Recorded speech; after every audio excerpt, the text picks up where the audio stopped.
Aaron, when we're cooking fillets in the Otto Wilde, they're gonna have to stay in there for a little bit longer. I like my fillets cooked medium rare, so what we'll do is we'll put them in and maybe not drop it all the way, but almost all the way.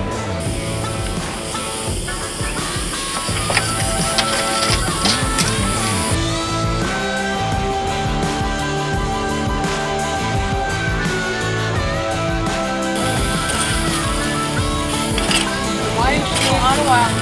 Exactly. Yeah, exactly. Plain a little bit what we did.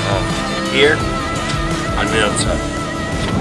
What else can you get a sear in on a filet mignon like that in what, 2.5 minutes, 3 minutes? That's exactly what we're looking for. So now we know that both sides are seared, so we'll put both fillets here, cover them with tin foil, let them rest for about 5 minutes, and then we'll slice.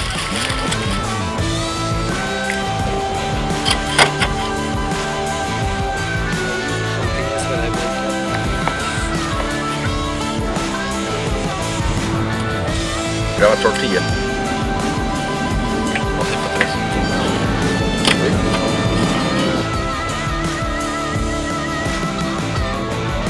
The Otto Wilde is the secret to steakhouse steaks at home.